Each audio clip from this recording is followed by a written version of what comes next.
कि अपना जो चैप्टर है वो कंप्लीट हो जाए। हाँ जी, चलिए आज की क्लास को स्टार्ट करते हैं। बच्चों, इस चैप्टर में जो अपनी लास्ट हेडिंग बच रही है वो है soaps and detergent. Soaps and detergents, जिनमें हम लोग सबसे पहले कवर करने जा रहे हैं सोप्स। हेडिंग बना दीजिएगा बच्चों, सोप्स। सोप साबुन जो है एक्चुअल में वो क्या होता है, सोडियम या फिर पोटेशियम का सॉल्ट होता है, फैटी हायर, जो हायर फैटी एसिड्स है उनका। फैटी एसिड्स होते हैं बच्चों जिनके अंदर आपका पाया जाता है कार्बोक्सिलिक ग्रुप, COOH जो ग्रुप है कार्बोक्सिलिक ग्रुप वो पाया जाता है। और इसके अलावा इसमें कार्बन जो है वो बहुत सारे होते हैं, लगभग 12 से लेकर के 18 कार्बन एटम्स इसके अंदर पाए जाते हैं।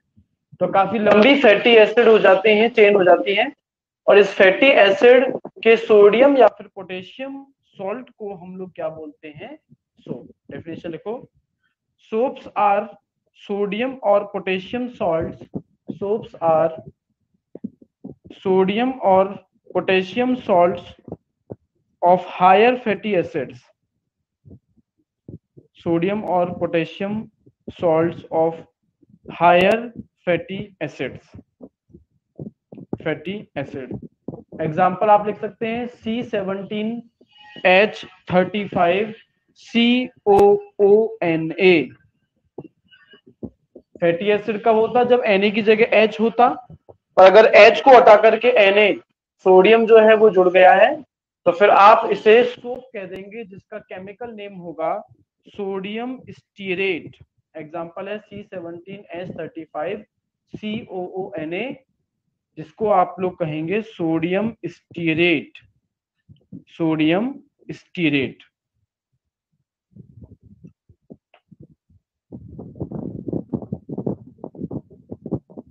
हाँ जी, प्रिपरेशन कि आखिर हम लोग सोप जो है उसे कैसे बना सकते हैं। बच्चों, सोप को प्रिपेयर करने का जो मेथड है, इस मेथड को हम लोग सैपोनिफिकेशन कहते हैं। तो आपने जो लिखा है प्रिपरेशन, उसके आप लोग ब्रैकेट में लिख दीजिएगा सैपोनिफिकेशन, SAPONIFICATION, सैपोनिफिकेशन।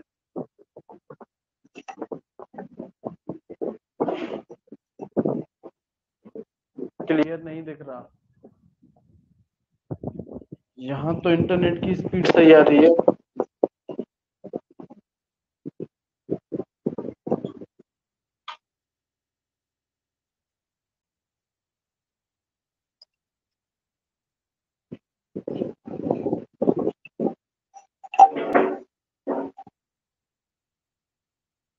अच्छा, अब क्लियर हो गया?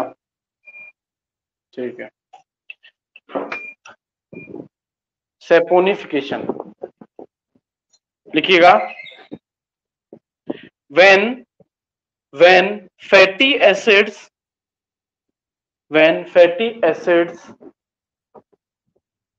are treated with aqueous solution, aqueous की स्पेलिंग है AQUEOUS,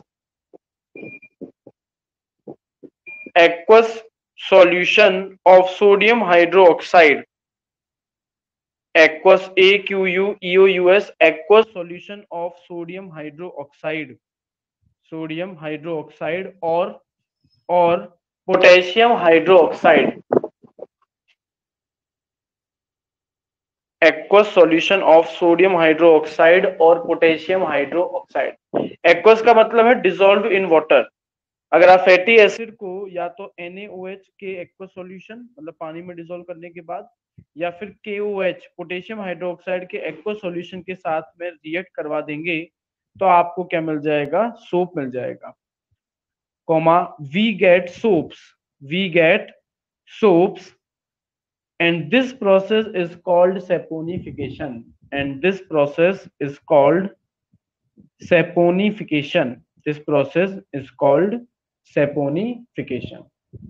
आपको देखो बोर्ड पर रिएक्शन दिखाई दे रही है जिसमें लेफ्ट साइड में जो रिएक्टेंट लिया गया है बच्चों वो तो है आपका फैटी एसिड। आपने उसकी रिएक्शन करवाई किसके साथ में, 3 मॉलिक्यूल लिए NaOH के साथ। ऐसा करने से हुआ क्या,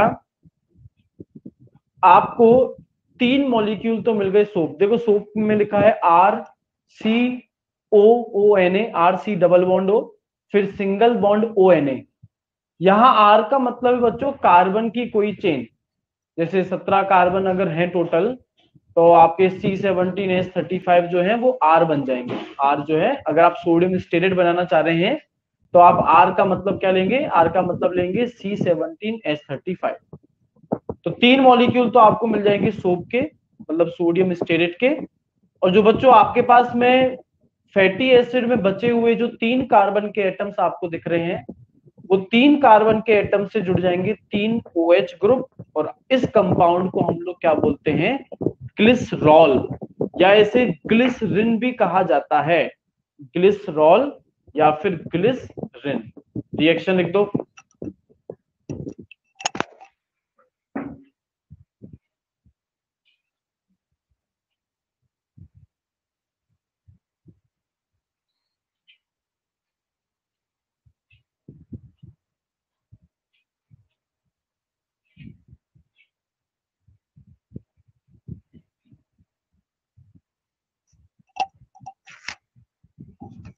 यहाँ आर का मतलब बच्चों कार्बन से है,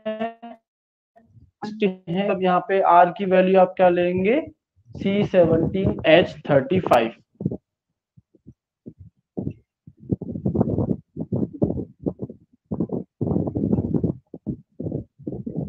आप चाहते थे कि भाई आपको सोडियम की जगह पोटेशियम का सूप मिल जाए, तो आपको NaOH की जगह क्या ले लेना था, बस आपको KOH जो है वो ले लेना था।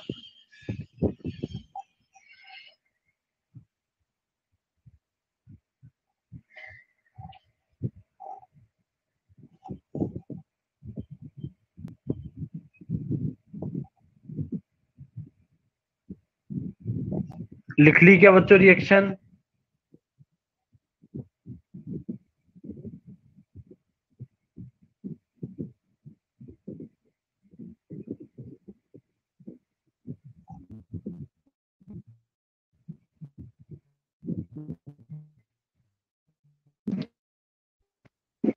ठीक है, तो पोटेशियम का, तो इस हिसाब से सोप जो है वो आपके दो टाइप के हो जाते हैं, एक सोडियम सोप्स और एक हो जाते हैं आपके पोटेशियम सोप्स। तो हम लोग अभी क्या करने वाले हैं, हम एक टेबल बनाएंगे जिसमें एक तरफ सोडियम सोप और एक तरफ पोटेशियम सोप के बीच में हम लोग कुछ डिफरेंसेस लिखेंगे। तो एक टेबल बना लो बच्चों जिसमें 3-4 पॉइंट अपन लिखने वाले हैं, एक तरफ सोडियम सोप और एक तरफ पोटेशियम सोप।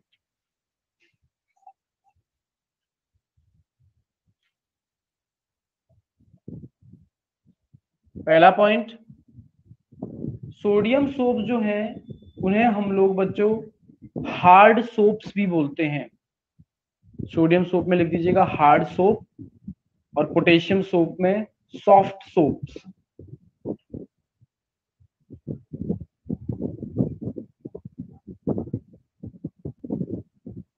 सोडियम सोप जो है वो पुअर क्वालिटी ऑफ ऑयल, जो फैटी एसिड ले रहे हैं वो अच्छी क्वालिटी का नहीं लिया जाता सोडियम सोप बनाने के लिए। तो आप लोग लिख सकते हैं prepared from poor quality of oil. Sodium soap में prepared from poor quality of oil, और पोटेशियम में हो जाएगा prepared from good quality of oil.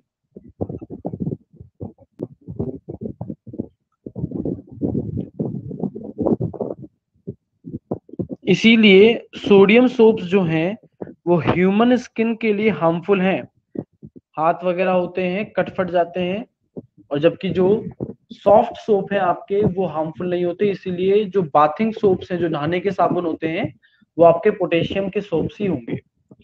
Sodium soap में लिख देना हार्मफुल फॉर ह्यूमन स्किन,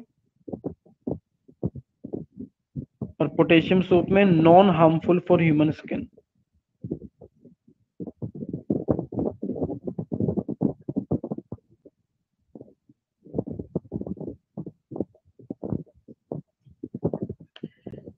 इसी वजह से सोडियम सोप जो हैं वो सस्ते होते हैं, जबकि पोटेशियम सोप जो है वो महंगे होते हैं। सोडियम सोप में लिख देना चीपर,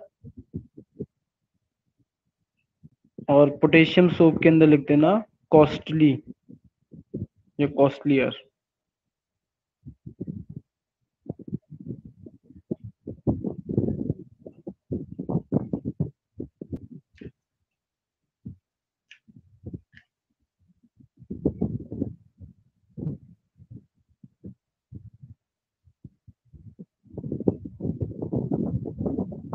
हाँ जी,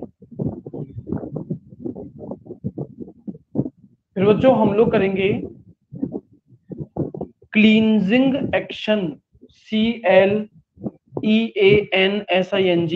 cleansing action of soap, cleansing action of soap, या इसी हेडिंग को आप मिशेल फॉर्मेशन, आपके बुक में आपको मिल जाएगा MICELLE, मिशेल फॉर्मेशन, या तो क्लींजिंग एक्शन ऑफ सोप या फिर हम लोग इसे लिखेंगे मिशेल फॉर्मेशन।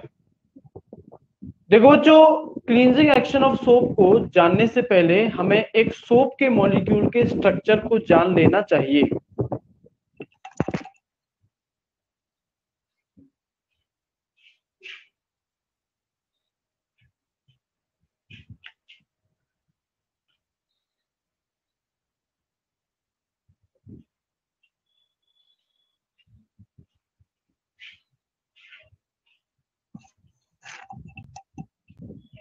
आपको बच्चों सोप दिखाई दे रहा होगा।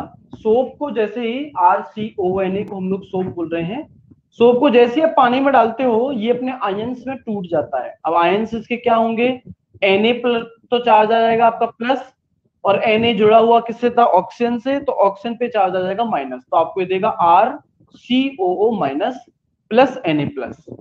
ये जो RCOO माइनस है इसके हम लोग दो हिस्से जो है इसके लिए पढ़ते हैं, दो पार्ट्स में से हम लोग डिवाइड करते हैं। एक पार्ट तो बच्चों है R जिसके अंदर बहुत ज्यादा कार्बन एटम्स मौजूद होंगे। एक लंबी कार्बन की चेन है जिसे आप किससे रिप्रेजेंट कर रहे हैं, R से, और बाकी का बच गया COO माइनस। ये जो बच्चों R है, जो कार्बन की लॉन्ग चेन है, जिसे देखो मैंने कैसे जिगजैग लाइन से रिप्रेजेंट किया है, इस हिस्से को बोलते हैं हाइड्रोफोबिक पार्ट, और जो CO माइनस है उसको बोलते हैं हाइड्रोफिलिक पार्ट। हाइड्रो का मतलब है वाटर, और फोबिक का मतलब है फोबिया, हेट, नफरत। तो ये जो कार्बन का जो लॉन्ग कार्बन चेन है ये वाटर हीटिंग है, मतलब कि वाटर में सॉल्यूबल नहीं है पर ऑयल के अंदर सॉल्यूबल है। वाटर में सॉल्यूबल नहीं है पर ऑयल के अंदर सॉल्यूबल है। और जो दूसरा है आपका हाइड्रोफिलिक, हाइड्रो का मतलब वाटर और फिलिक का मतलब होता है लविंग, तो ये वाला हिस्सा वाटर लविंग है, मतलब कि वाटर के अंदर सॉल्यूबल है और ऑयल में इनसॉल्यूबल है। देखो सॉल्यूबल का मतलब यहां क्या है, सॉल्यूबल का मतलब है बॉन्ड बनाना। अगर कोई वाटर इनसॉल्यूबल है मतलब वो वाटर के साथ बॉन्ड नहीं बना रहा पर ऑयल के साथ में बनाएगा, और अगर कोई वाटर सॉल्यूबल है मतलब वो वाटर के साथ में बॉन्ड बनाएगा पर ऑयल के साथ में बॉन्ड नहीं बनाएगा। तो दो पार्ट आपने देखे एक सोप के, हाइड्रोफोबिक और हाइड्रोफिलिक। अब हमारे कपड़ों पर जो डर्ट होती है, जो गंदगी होती है, वो बच्चों जनरली ऑयल जो है ऑयल के फॉर्म में पाई जाती है। हमारी स्किन कंटिन्यूअसली ऑयल रिलीज करती है और इस ऑयल से गंदगी, डर्ट वगैरह, मिट्टी वगैरह जो है वो जुड़ी रहती है। तो आप डर्ट बोल दो या ऑयल ड्रॉपलेट बोल दो, बात बराबर है। तो सबसे पहले आप क्या करते हैं, सबसे पहले आप लोग अपने कपड़े को गीला करके एजिटेट करते हैं। अगर आप उसकी वॉशिंग मशीन में डालें तो वॉशिंग मशीन एक बार उसको क्लॉकवाइज डायरेक्शन में घुमाती है और फिर उसे एंटी क्लॉकवाइज डायरेक्शन में घुमाती है। तो ऐसा करने से क्या होता है, कपड़े के ऊपर जो ऑयल की लेयर है वो टूट जाती है और छोटी छोटी ऑयल की ड्रॉपलेट्स जो हैं वो बन जाती हैं। अब जब आप इस कपड़े के ऊपर सोप, साबुन का सॉल्यूशन जो है उसे अप्लाई करोगे, साबुन लगाओगे, तो बच्चों साबुन का हाइड्रोफोबिक पार्ट जो है, जो कि वाटर हीटिंग था पर ऑयल लविंग था, ये पार्ट जाकर के ऑयल ड्रॉपलेट से, डर्ट से जुड़ जाएगा। ऐसे ही दूसरा साबुन का मॉलिक्यूल, तीसरा, चौथा, ऐसे करके बहुत सारे सोप मॉलिक्यूल्स जो हैं वो आपके ऑयल ड्रॉपलेट मतलब डर्ट जो है उससे जुड़ जाएंगे, उसे चारों तरफ से कवर कर लेंगे और एक ग्लोब्यूल, एक बॉल लाइक स्ट्रक्चर आपको मिल जाएगा। इसी बॉल लाइक स्ट्रक्चर को हम लोग बोलते हैं मिशेल। इस मिशेल में हाइड्रोफोबिक पार्ट तो अंदर की तरफ रहेगा और हाइड्रोफिलिक पार्ट जो है वो रहेगा कहाँ, वो रहेगा बाहर की तरफ। अब आप जब इसके ऊपर क्या करेंगे, वाटर अप्लाई करेंगे, पानी का इस्तेमाल करेंगे, तो बच्चों बाहर है हाइड्रोफिलिक पार्ट जो कि वाटर लविंग है, तो बाहर जो वाटर लविंग पार्ट है वो वाटर से, पानी से जुड़ जाएगा। अब क्या होगा, जब आप ब्रश से या फिर कपड़े को झटकारोगे, मतलब कि पानी को कपड़े से बाहर खींचोगे, तो पानी जुड़ा हुआ है किससे, वाटर हाइड्रोफिलिक पार्ट से। हाइड्रोफिलिक पार्ट से जुड़ा हुआ है हाइड्रोफोबिक पार्ट, और हाइड्रोफोबिक पार्ट जो है वो किससे जुड़ा हुआ है, वो ऑयल ड्रॉपलेट मतलब डर्ट से जुड़ा हुआ है। तो ऐसे ये सभी आपस में जुड़ गए, तो अगर पानी को निकाला जाएगा तो पानी के साथ में बाहर खींचेगा हाइड्रोफिलिक पार्ट, हाइड्रोफिलिक के साथ में खींचेगा हाइड्रोफोबिक पार्ट, और हाइड्रोफोबिक पार्ट के साथ में कौन खींचेगा, ऑयल ड्रॉपलेट मतलब आपकी डर्ट। तो इस तरीके से डर्ट जो है वो कपड़े से अलग की जा सकती है। हाँ भाई, क्लींजिंग एक्शन ऑफ सोप समझ में आया नहीं आया?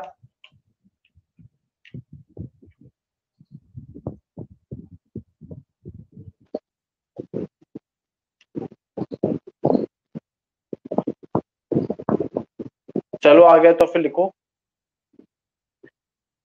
सबसे पहले ये दोनों सोप जो है, सोप के मॉलिक्यूल, सोप का स्ट्रक्चर, जो सोप के दोनों पार्ट्स हैं, ये वाला बना लीजिए आप। पहले इसको बना लो। हाइड्रोफोबिक मतलब वाटर हीटिंग, वाटर हीटिंग के साथ में ही आप लिख सकते हैं ऑयल लविंग, ऑयल लविंग। और जहां वाटर लविंग है वहां पर आप लिखेंगे ऑयल हीटिंग।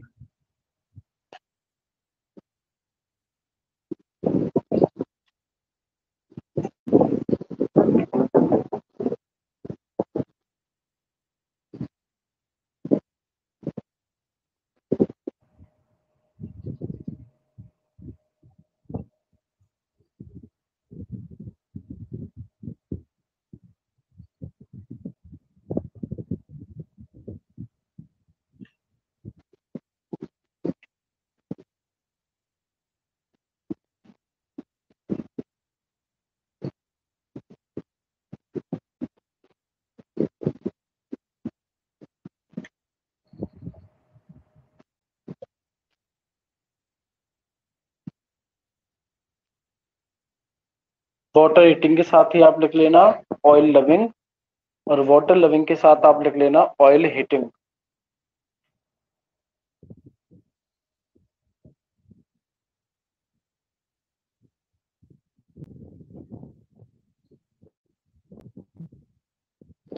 हाँ जी, देखिएगा।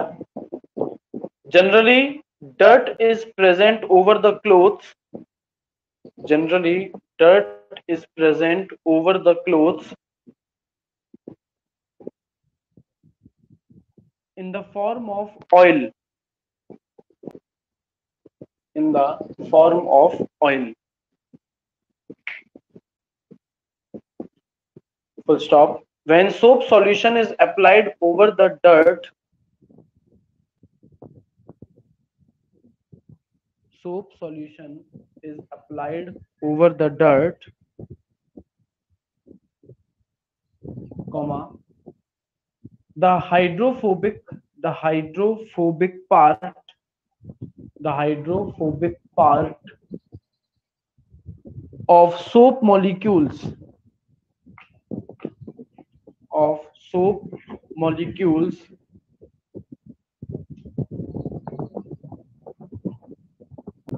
make bond with, make bond with oil droplet, make bond with oil droplet, bracket में लिखिएगा dirt, make bond with oil droplet, bracket में लिखो dirt,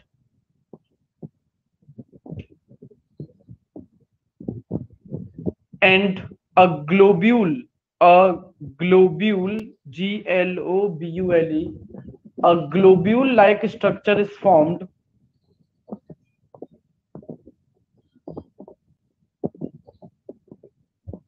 structure is formed, which is called micelle, which is called micelle, in which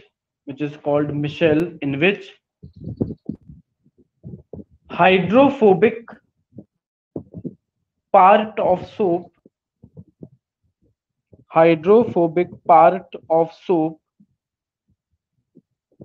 remain towards the center,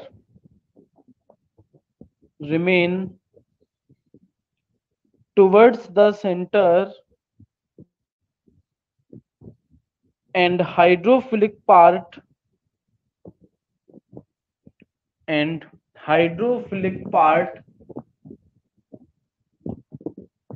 remain away from the center,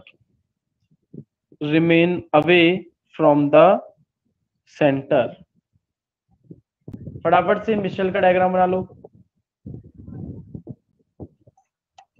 जल्दी से Michel का diagram बना लीजिए।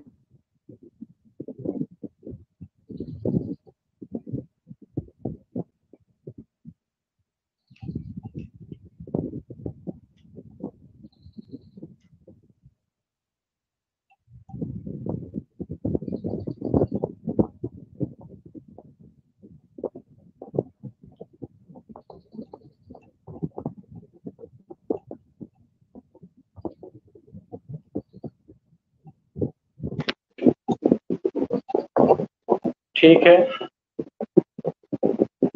लिखिएगा। when water is applied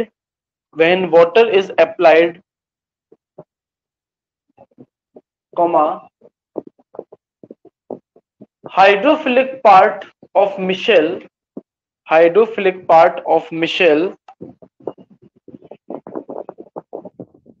get attached with water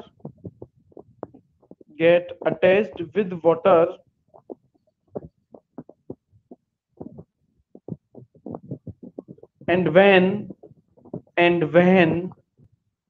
water is pulled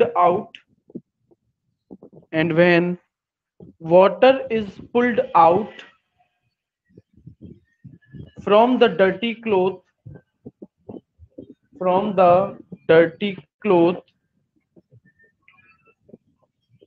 comma dirt along with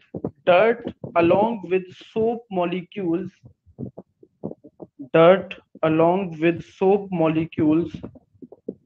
also pulled out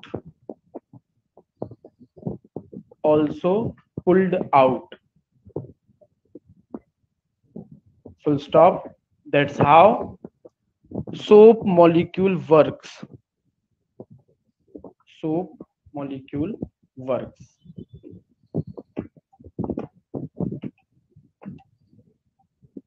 इस तरीके से साबुन जो है वो अपना काम करता है। साबुन का, सोप्स का बच्चों एक एडवांटेज है और एक डिसएडवांटेज। सबसे पहले हम लोग एडवांटेज लिखेंगे, एडवांटेज ऑफ सोप्स। एडवांटेज ये है कि सोप्स आर बायोडिग्रेडेबल। जो सोप है वो बायोडिग्रेडेबल होते हैं, मतलब किसी तरीके का पॉल्यूशन कॉज नहीं करते। Soaps are biodegradable. और इनका एक नुकसान भी है। डिसएडवांटेज ऑफ सोप लिखो, soaps do not work in hard water. Soaps do not work in hard water. Hard water को हम लोग बच्चों हिंदी में खारा पानी कह सकते हैं। साबुन खारे पानी में किसी तरीके की कोई झाग नहीं बनाता, अपना काम नहीं करता, कपड़े वगैरह जो है साफ नहीं करता, क्योंकि हार्ड वाटर के अंदर प्रेजेंट होती हैं कैल्शियम और मैग्नीशियम आयंस Ca+2 और Mg+2 की इम्प्योरिटीज। सोप डर्ट से जुड़ने से पहले अगर कैल्शियम या मैग्नीशियम इम्प्योरिटी के साथ में रिएक्ट कर जाता है तो जो सोप अब तक एक्वस सॉल्यूशन बना रहा था, मतलब पानी में घुल गया था, अब वही सोप जो है वो पानी में नीचे precipitate solid substance, solid powder की फॉर्म में नीचे जाकर के जम जाता है। और नीचे जाकर के जम जाता है तो अपना कोई काम ये नहीं कर पाता। तो आप लोग लिखिएगा, the water in which impurities of calcium and magnesium ions, the water in which impurities of calcium and magnesium ions are present is called hard water, is called hard water, hard water, full stop. In presence of Ca plus 2 and Mg plus 2, in presence of Ca plus 2 and Mg plus 2 ions, Mg plus 2 ions, soap forms a precipitate, precipitate का मतलब है semi solid, forms a precipitate called scum, SCUM, precipitate called scum, and get deposited at bottom, and get deposited at bottom, get deposited at bottom.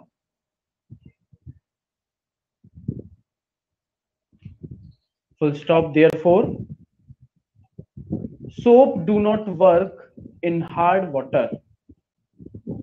Soap do not work in hard water. This is the disadvantage of soap. Advantage आपने देखा कि biodegradable है, और disadvantage आपने देखा कि hard water के साथ में ये अपना काम बराबर तरीके से नहीं कर सकता। तो फिर हार्ड वाटर में हमें किसका इस्तेमाल करना चाहिए कपड़े धोने के लिए? और बच्चों आपका जवाब है डिटर्जेंट। तो सोप्स के बाद आप लोग हेडिंग बना दीजिएगा डिटर्जेंट, डिटर्जेंट। पहले डेफिनेशन लिखो, detergents are sodium alkyl sulphate, detergents are sodium alkyl sulphates और सोडियम एल्काइल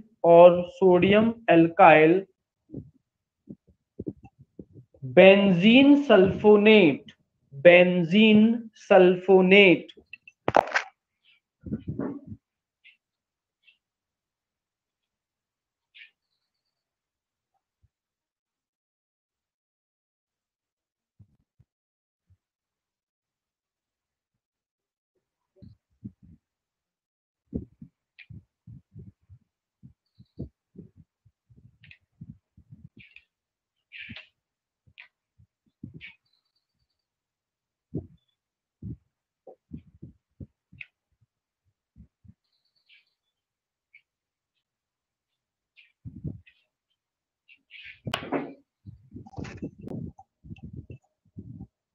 तो बच्चों ये होते हैं डिटर्जेंट, या तो सोडियम एल्काइल सल्फेट, एक सेकेंड, सल्फेट में एक गलती कर गया मैं,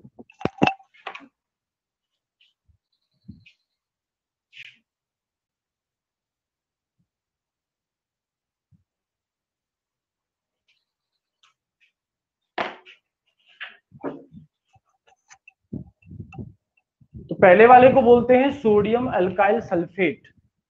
सल्फेट जो होता है SO4, देखो SO3 प्लस एक ऑक्सीजन और जोड़ दो तो SO4 हो जाएगा, सोडियम अल्काइल सल्फेट।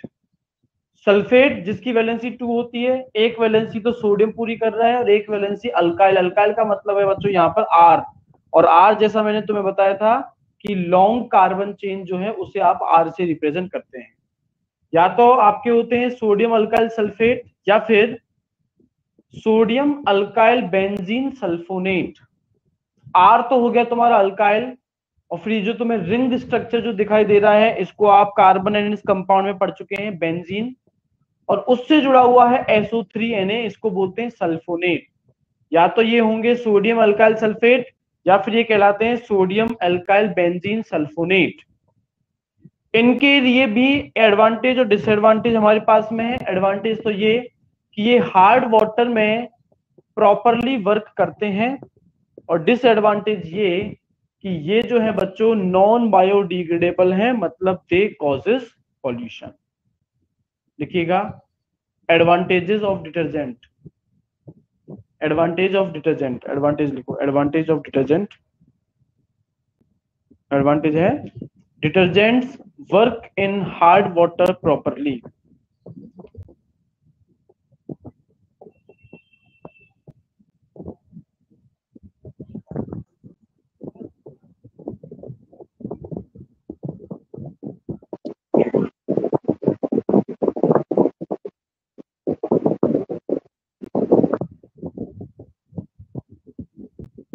और इनका डिसएडवांटेज लिखो, detergents are non biodegradable. Detergents are non biodegradable, that means they causes pollution.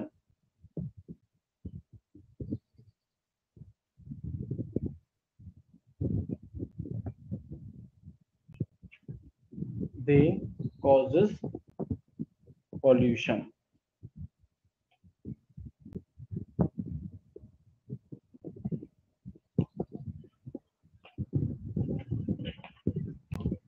तो बच्चों अपना ये चैप्टर जो है यहीं ओवर होता है, और इसी चैप्टर के साथ हमने आपकी 10th क्लास की केमिस्ट्री को बच्चों कंप्लीट कर लिया है। केमिस्ट्री के अपने 4 चैप्टर जो हैं वो हो चुके हैं। फिजिक्स में अपने 2 चैप्टर हो गए हैं, एक बचा है बस आपका वर्क एनर्जी एंड पावर। बाकी जितने भी आपके चैप्टर्स हैं वो हैं तो आपके बायोलॉजी के, पर इनमें बहुत सारे चैप्टर्स आप देखें, जैसे कि main natural resources, waste and management, structure of earth, फिर बायोडाइवर्सिटी एंड इट्स कंजर्वेशन, ये ऐसे चैप्टर हैं जो SST से बिलोंग करते हैं। हम लोग इन्हें करेंगे तो सही, पर इन्हें करने का एक नुकसान ये है कि हो सकता है आपका सिलेबस चेंज हो जाए, क्योंकि कोविड-19 की वजह से। तो अगर सिलेबस आपका चेंज होता है, मतलब कि कुछ कम होता है, तो वो आपका इन्हीं चैप्टर्स में से सिलेबस कम होगा। हो सकता है पूरे चैप्टर के चैप्टर ही हट जाएं। तो इस वजह से हम लोग अभी बच्चों, मतलब हम लोग जो चैप्टर्स करेंगे वो ऐसे करेंगे जिनके हटने की पॉसिबिलिटी जो है कम हो थोड़ी, और हमें आसानी से समझ में भी आ जाए। और ऐसा जो चैप्टर है अपने पास में, वो हम लोग चैप्टर नंबर 3 भी कर सकते हैं, और चाहें तो चैप्टर नंबर 4 भी कर सकते हैं। पहले हम लोग चैप्टर नंबर 3 करेंगे, जेनेटिक्स। और बच्चों बायोलॉजी जो है वो आपको अपनी बुक में ही करनी है, बुक में ही अंडरलाइन आपको करना है। इसके अलावा work energy and power physics chapter number 11, चाहें तो हम लोग इसे भी पहले कर सकते हैं। इसे करने के बाद फिजिक्स भी आपकी कंप्लीट हो जाएगी। हाँ जी, क्या लगता है कौन सा चैप्टर करना चाहिए?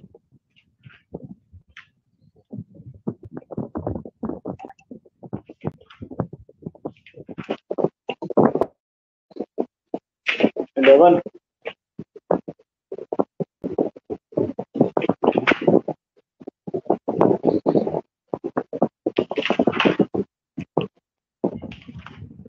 ठीक है, अगली क्लास में बच्चों हम लोग चैप्टर 11 जो है उसे स्टार्ट करेंगे, वर्क एनर्जी एंड पावर, जो कि आपके फिजिक्स का भी लास्ट चैप्टर है। केमिस्ट्री तो अपनी कंप्लीट हो गई, फिजिक्स का ये लास्ट चैप्टर है, ये भी अपना कंप्लीट हो जाएगा। तो शायद हो सकता है कि आपके स्कूल्स वगैरह जो हैं वो खुल जाएं। तो इतनी शायद अपने को परेशानी नहीं आएगी बायोलॉजी को समझने में। चलिए बच्चों, तो वैसे तो 5 मिनट बचे हैं, पर अपना चैप्टर भी कंप्लीट हो चुका है, तो अपन नेक्स्ट क्लास में आपसे बात करें।